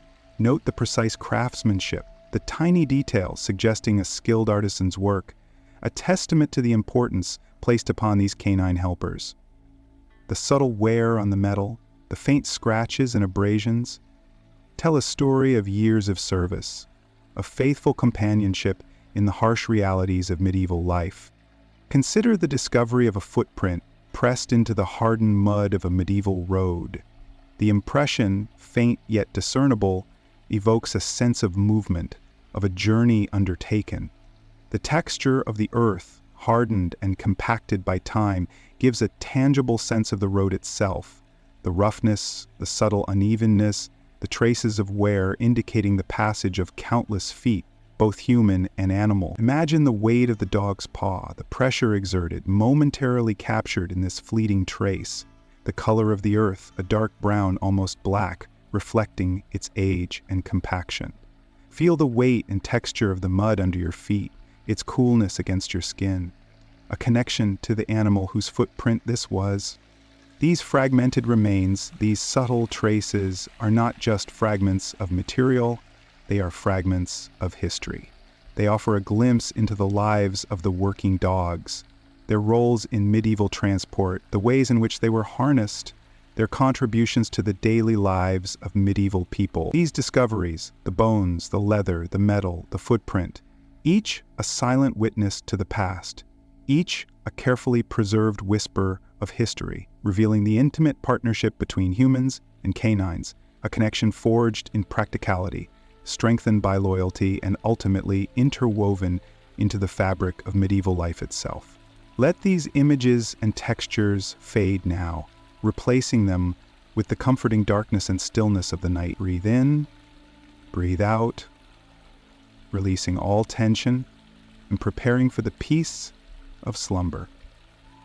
Becca, deep sleep, meditation. The slow, deliberate uncovering of the past continues, but the focus shifts. The unearthed fragments, while still hinting at the vital role of dogs in medieval transport, also begin to whisper of change. The meticulously crafted harnesses, once commonplace, become less frequent in the archaeological record. The once common canine skeletons, interred near human remains, now appear less often, interspersed with the remains of horses, mules, and oxen. The transition, like the shifting sands of time, is gradual, subtle, almost imperceptible at first. Consider the change in the very texture of the unearthed artifacts. The smooth, worn leather of the harnesses, once common, gives way to the rougher, more sparsely crafted leather of later periods. Imagine the tactile difference. The supple smoothness of the older leather, almost yielding under a gentle touch, contrasted with the stiffer, coarser texture of the later finds. The colors, too, tell a story. The rich, deep browns and subtle tans of the older leather are replaced by the paler, more bleached tones of later examples, suggesting a less durable material, a shift in the available resources, or perhaps a change in the overall importance placed on this particular aspect of canine work. The metal buckles, once meticulously crafted, showing evidence of skilled smithwork, become simpler, less ornate, reflecting a shift in craftsmanship, a decline in the demand for such specialized items. The metal itself, once perhaps bronze or a high-quality iron, now appears more often as a cheaper, less durable alloy, suggesting economic changes influencing the production of equipment. Frequency. The patina, once a rich green reflecting centuries of careful oxidation, now appears more dull, a muted gray, reflecting less diligent craftsmanship or perhaps a lower quality of metal. Imagine the weight of these buckles in your hand, the subtle difference between the denser feel of the earlier pieces and the lighter, thinner weight of the later finds. Feel the cool smoothness of the metal, its gradual change from a comforting density to a more fragile thinness, reflecting a shift in materials and techniques. The footprints themselves, once a common find along ancient roads and pathways, become rarer. The impressions, once deep and clear, gradually become more faint, less distinct, reflecting a reduction in the number of dogs used for transport. The texture of the earth itself seems to change in the later layers, less compacted, suggesting a decrease in the overall traffic along these routes. Imagine the change in the color and density of the soil, a shift from the dark, almost black compaction of heavily traveled routes to a lighter brown, indicative of a decrease in traffic. The contrast is subtle but noticeable, like the slow fading of an image. Alongside these changes in canine artifacts, the archaeological record reveals a growing presence of other forms of transport. The remains of wheeled carts and wagons become more frequent, indicating a shift towards more efficient methods of transporting goods and materials. The bones of horses, initially rare, increase in numbers, reflecting their growing dominance in long-distance travel. Consider the size and shape of these bones, the robust structure of the horse skeletons, contrasting with the more slender forms of the canine remains. The differences are subtle, almost imperceptible, yet tell a powerful story of the gradual shift in transportation methods. The sheer size and strength of the horse, its ability to carry much heavier loads over greater distances, provides an undeniable advantage over even the strongest and most well-trained pack dogs. The transition isn't abrupt. It's a gradual evolution, mirrored in the changing types of tools found alongside the animal remains. The simple sledges and carts used in earlier periods, often supplemented by dog teams, are gradually replaced by more sophisticated vehicles better suited to utilizing the power of horses and oxen. The designs evolve, reflecting a changing understanding of engineering and mechanics. Imagine the intricate mechanisms of the later carts and wagons, the precise joinery, the carefully crafted wheels, a marked contrast to the simpler constructions of earlier times. The materials used also change, reflecting advances in technology and craftsmanship. The wood, once possibly rough-hewn timbers, is replaced by smoother, more precisely cut pieces, suggesting a higher level of skill and technology. The metal fittings, initially simple and functional, become more elaborate and sophisticated, indicating an increase in metalworking expertise.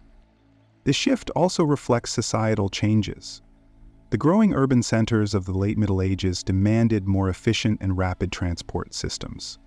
The limited capabilities of canine-based transport, while effective for certain tasks, could not keep pace with the increasing demands of a growing population and expanding trade networks. The scale of trade and the demands of a burgeoning economy favored larger animals capable of carrying heavier loads over greater distances. The dogs, while still valued for other tasks, guard duty, hunting, herding, slowly ceded their primary role in long-distance transport to larger animals, better suited to the changing demands of the time. The transition was a slow, almost imperceptible shift, reflected in the quiet whispers of the archaeological record. The gradual decline of canine transportation is not a dramatic tale of sudden obsolescence, but a slow, organic process, reflected in the subtle changes in the artifacts unearthed by the patient hand of the archaeologist. The gradual fading of the traces of dog-drawn transport is a testament to the slow, inexorable march of time, the constant evolution of technology and the changing needs of society. And as the archaeologist's trowel gently brushes against the earth, uncovering yet another layer of the past, the story unfolds, one small detail at a time, whispering its secrets to the attentive listener. The silence of the dig site is broken only by the gentle scrape of the tool, the soft murmur of the wind, and the rhythmic beating of your own heart, gradually slowing as you drift towards a restful sleep. Let the images and sensations fade now, leaving you enveloped in the stillness and peace of the night. Breathe in, breathe out, and surrender to the embrace of slumber. The quiet whisper of the archaeological record continues, revealing not an end, but a transformation. The fading presence of dog-drawn transport isn't a story of failure, but of adaptation, a testament to the ingenuity of medieval peoples and the enduring bond between humans and canines. Imagine the slow transition, the gradual shift in societal reliance. Picture the blacksmith, his hands calloused and strong, no longer forging the simple sled runners of old, but crafting more intricate parts for horse-drawn carts. Feel the cool weight of the newly forged iron, the scent of coal smoke lingering faintly in the air. The rhythmic clang of his hammer, once a familiar soundtrack to the preparation of dog-drawn vehicles, now accompanies a different kind of creation. The change wasn't simply about efficiency. It was a reflection of evolving social structures. The growing power of the merchant class, the expansion of trade routes, the rise of centralized kingdoms, all contributed to the increased demand for larger-scale transport solutions. Visualize the bustling marketplace, the vibrant chaos of merchants bartering goods, the constant movement of people and supplies. Picture the slow, deliberate pace of dog teams, once a common sight now dwarfed by the larger, faster horse-drawn carts, their wheels a blur of motion against the cobblestones. Hear the rumble of the larger vehicles, a deeper, more resonant sound than the lighter patter of dog paws on the road. Smell the earthy scent of the packed earth mixed with the pungent aroma of livestock and merchandise, a more intense, complex fragrance than the simpler scents of earlier times. Even as the primary role of dogs in transport diminished, their contributions remained vital. Consider the smaller tasks, the niche roles they continued to fill. Imagine the trusty canine companion trotting alongside the horse-drawn cart, providing security, warning of danger, a constant, comforting presence on the long and often perilous journeys. Feel the soft texture of its fur, the warmth of its body against your leg as you travel. Hear its soft panting, a rhythm that accompanies the steady clop of hooves on the road. The archaeological record hints at this continued companionship, revealing small, delicate canine artifacts tucked away amongst the larger remains of horse-drawn vehicles. Tiny, intricately carved bone tags, possibly used to identify individual dogs, are discovered alongside more elaborate metal fittings from horse harnesses. Picture the careful craftsmanship of these small objects, the meticulous detail revealing a continuing appreciation for the canine companions, even as their transport roles evolved. Imagine the subtle artistry, a reflection of the enduring bond between humans and animals. The stories whispered by these artifacts are not just about transportation, but about the complex relationship between humans and animals in the medieval world. The dogs, integral to life in many ways, were far more than simple beasts of burden. They were loyal companions, watchful guardians, and valuable working animals. Their legacy extends beyond their role in transportation, shaping the very fabric of medieval society. Consider the influence of canine companionship on the lives of travelers. The long, solitary journeys across treacherous landscapes were made bearable by the presence of a faithful dog. Imagine the comfort, the sense of security, the unwavering loyalty provided by a canine companion. Feel the warmth of its presence, the reassuring weight of its head resting against your leg as you rest beside a crackling fire. Hear its quiet whimpers, its soft sighs, its gentle nudges, a comforting presence in the darkness. The enduring legacy of canine transport is not solely reflected in archaeological finds, but also in the cultural narratives that have survived. The tales of loyal dogs, brave and steadfast, feature prominently in medieval literature and folklore. These stories, passed down through generations, reflect the deep respect and affection held for canines. Imagine the storyteller, his voice low and resonant, weaving tales of heroic dogs, their loyalty and courage celebrated in song and verse. The transition from dog-drawn to horse-drawn transport was not a rejection of the dog, but a reflection of changing societal needs. The dogs, once central to long-distance transport, adapted and continued to play significant roles in medieval life, their enduring contribution woven into the very fabric of the era. The archaeological evidence, initially revealing a decline in their transportation artifacts, now reveals a more nuanced story. A story of adaptation, resilience, and the enduring bond between humans and dogs. The archaeologist's trowel, continuing its patient work, uncovers not just artifacts but fragments of a complex relationship. The faint impressions of canine paws in the earth, once prominent, become less frequent, but they are not erased. They remain, subtle reminders of a past integral to the development of transportation and the shaping of medieval society. These faint traces, like echoes in the historical record, remind us of the lasting impact of canine companions. The quiet of the dig site envelops you once more, the rhythmic breathing of your body a counterpoint to the silent story unfolding beneath the earth. Let the images, sounds, and sensations fade gradually, their quiet strength settling into the deepest part of your being. Breathe in, breathe out, and surrender to the comfort and peace of slumber. Allow the stillness of the night to embrace you as you drift into a peaceful, restorative sleep, the gentle whisper of history lulling you into a restful state. The secrets of the past, slowly revealed, guide you toward the quiet tranquility of the present. The legacy of medieval canine transport fades into the background, leaving behind only the softest sounds, the gentle rhythm of your heart, and the promise of a deep, rejuvenating sleep.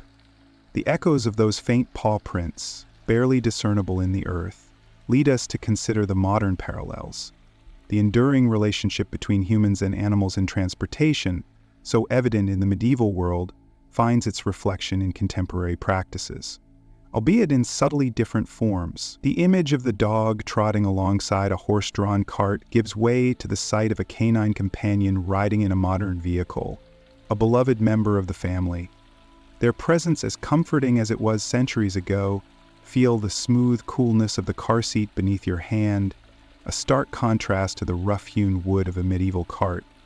But the sense of companionship remains constant. Consider the working dogs of today, assisting in various aspects of modern transport. Guide dogs, for example, navigating the complex pathways of cities, their sure-footedness a testament to their intuitive understanding of their human partner's needs. The rhythmic tap-tap-tap of their cane on the pavement echoes the rhythmic clop of hooves, a consistent beat in the urban symphony. Feel the soft pressure of a guide dog's harness against your hand, the gentle guidance, the steadfast reliability. This connection to the canine's reliability is a direct line from the medieval working dog, trusted to guide carts along less certain paths. The steadfastness, the loyalty, the mutual trust, these remain unchanged across the centuries. Picture the sleek lines of a modern cargo ship, its immense size a far cry from the modest medieval cart. Yet the principle remains the same, the efficient movement of goods and people. Consider the role of sniffer dogs in detecting contraband at airports and seaports, their keen sense of smell mirroring the keen awareness of their medieval counterparts, protecting travelers and merchants from danger. Imagine the subtle scent of a dog's breath, a blend of earthiness and the familiar tang of the air. Feel the soft thump of its tail against your leg as it works alongside its human partners, a quiet acknowledgement of mutual respect and reliance. The modern search and rescue dogs, traversing treacherous terrain in the wake of disasters, mirror the resilience and adaptability of their medieval ancestors. Their work often takes them to locations as unforgiving as any medieval landscape, calling for the same steadfastness and determination. Their quiet determination, the unwavering focus on the task at hand, a direct descendant of the medieval dog's unyielding loyalty. Imagine the hushed reverence of a rescue team, a shared breath held in anticipation, the quiet thump of the dog's heart against its ribs. Feel the cool dampness of the earth under your fingertips, the urgency of the search, the shared bond of trust between human and animal. Even in less dramatic settings, the canine presence in transportation persists. Think of the assistance dogs in public transport patiently awaiting their human companions, their quiet presence a calming influence, the rhythmic tapping of their claws on the floor, a soft counterpoint to the rumble of the engine. Feel the reassuring weight of the dog against your leg, the gentle nudges, the comforting presence in the often overwhelming environment of a crowded bus or train. The comparison isn't about direct equivalence. It's not about saying that modern dogs pull carts as medieval dogs did. Instead, it's about recognizing the enduring thread of companionship, loyalty, and mutual respect that binds humans and dogs through centuries of transport, regardless of the means of conveyance. The similarities lie in the roles the dogs fill: guardianship, assistance, companionship, and even in the subtle communication between human and animal.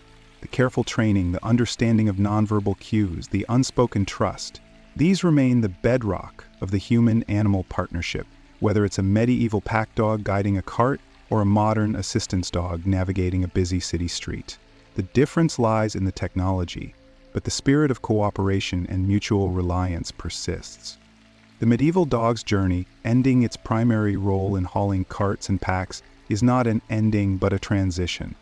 The dogs adapted, their contributions shifting to other areas, maintaining their vital role in society. Similarly, the roles of dogs in modern transport are multifaceted, evolving to meet the changing needs of the times. The archaeological record, having yielded its secrets regarding the gradual shift in canine transportation roles, offers us a glimpse into a deeper story, the enduring nature of the human-animal bond. The meticulous carvings on the bone tags, the careful craftsmanship of harnesses, all whisper tales of respect and affection. That same respect and affection resonate in the careful training and compassionate care given to working dogs today. Consider the subtle nuances, the quiet moments of connection between human and dog, whether in the medieval world or the modern one. Feel the gentle weight of a dog's head on your lap as you travel, the soft rhythmic panting, a reassuring accompaniment to the hum of the engine, or the rhythmic beat of horses' hooves. Hear the soft murmur of the driver talking reassuringly to his canine companion, as medieval drivers spoke to their dogs during long and arduous journeys. The quiet moments of mutual understanding and trust, the unspoken language of companionship, these transcend time and technology. The transition from medieval methods to modern advancements in transportation is not a severance, but a continuation. The threads that connected humans and dogs in the medieval world are woven into the fabric of our modern relationship. The legacy of canine contribution in transport is not relegated to dusty archives. It lives on in the enduring partnership between humans and dogs, adapting to the changes of the times, yet holding true to the core principles of mutual respect, trust, and unwavering loyalty. The quiet companionship, the steadfast reliability, the enduring bond, these remain constants across the centuries, a testament to the enduring power of the human-animal connection. Breathe in, breathe out, and allow the calm tranquility of this shared history to soothe you into a deep and restful sleep. The enduring power of the human-animal connection, a bond forged across millennia, finds its expression not only in grand gestures, but in the quiet, everyday moments of shared existence. Picture a medieval stable, the air thick with the scent of hay and damp earth, mingled with the familiar musk of canine companions. Hear the soft snorting of horses, the rhythmic clinking of their harnesses, a gentle counterpoint to the quiet panting of dogs resting after a long day's work. Feel the warmth radiating from the stone walls, the rough texture of the wood beneath your hand as you reach out to stroke a weary dog, its fur thick and coarse, a testament to its hardiness. Imagine the shared silence, broken only by the occasional sigh of contentment from both human and animal. A peaceful truce in the rhythm of life. This partnership wasn't simply about utility, it was about trust, a deep understanding built on nonverbal cues, shared experiences, and mutual reliance. The medieval dog, whether pulling a cart or guarding a caravan, was not merely a beast of burden. It was a member of the team, a valued companion whose well-being was intertwined with the success of the journey. Consider the meticulous care given to these animals, the carefully crafted harnesses designed for both comfort and efficiency, the regular feeding and grooming reflecting a respect for their contributions, the quiet words of encouragement and reassurance shared between human and animal during arduous journeys across rough terrains. Each detail speaks volumes about the depth of this relationship. The slow, deliberate pace of medieval life allowed for the development of this intimate bond. Journeys were long and arduous, testing both the endurance of the animals and the patience of their human counterparts. The shared hardship forged a connection that transcended the practical aspects of their partnership. Imagine a caravan winding its way across a vast landscape, the rhythmic creak of wheels on cobblestones, the steady pace of the oxen, the patient trotting of the dogs alongside. Their presence a silent reassurance in the face of the unknown. Feel the sun on your skin, the wind in your hair, the earthy scent of the land, the quiet companionship of your canine partner by your side. The transition from medieval modes of transport to modern methods was gradual, marked not by a sudden break but by an evolution, a slow shifting of roles. As wheeled vehicles became more sophisticated, the need for dogs to haul heavy loads diminished, yet their contributions were far from over. The inherent loyalty and acute senses of dogs found new applications, transitioning from physical labor to tasks requiring intelligence, agility, and unwavering devotion. Picture a shepherd guiding his flock across rolling hills, his loyal canine companions at his heels, their keen eyesight and protective instincts ensuring the safety of the animals. Imagine the quiet communion between man and beast, the understanding that transcends words, a shared understanding of duty and responsibility. The stories of the medieval dogs, subtly embedded within the fabric of history, are not just accounts of transportation. They are narratives of companionship, loyalty, and mutual respect. Their legacy is woven into the very fabric of our relationship with dogs today. The meticulous craftsmanship evident in the remnants of their harnesses, the subtle details revealed through archaeological findings, all whisper tales of a deep bond between humans and animals. This connection endures, finding new expressions in the modern world. Think of the search and rescue dogs, their unwavering dedication and keen sense of smell, saving lives in the face of disaster. Their courage and resilience are a direct echo of the steadfastness of their medieval ancestors. Imagine the gentle caress of a guide dog, patiently guiding a visually impaired person through the bustling streets of a modern city. Feel the reassuring weight of their presence, the comforting rhythm of their gait, the silent communication of trust and companionship. These are the modern expressions of the ancient bond. The rhythmic thump of a dog's tail against your leg, the soft weight of its head resting on your lap, the reassuring presence of a loyal companion, these are the subtle echoes of centuries of partnership. The quiet, unspoken language of trust and understanding remains a constant. Transcending the changes in technology and society, the medieval dog's journey, far from ending, continues to unfold in the diverse roles dogs play in the modern world. It's a story of adaptation, of resilience, of an enduring bond that has shaped human history and continues to enrich our lives today. Consider the gentle patter of paws on a wooden floor, the quiet whimper of contentment, the soft breathing in the still of night. Feel the gentle pressure of a dog's body against yours, a silent reassurance in the darkness. The warmth of its fur, the comforting weight, the rhythmic beating of its heart, all are tangible reminders of the enduring power of the human-animal connection. This is the legacy of the medieval transport dogs, a legacy not of dusty artifacts, but of living, breathing companionship, a legacy that continues to resonate through the centuries, a testament to the enduring power of love, loyalty, and unwavering devotion. Breathe in deeply, feel the calmness settle over you, and drift peacefully into sleep. The quiet companionship remains, a constant whisper across time. The journey continues. Sleep well.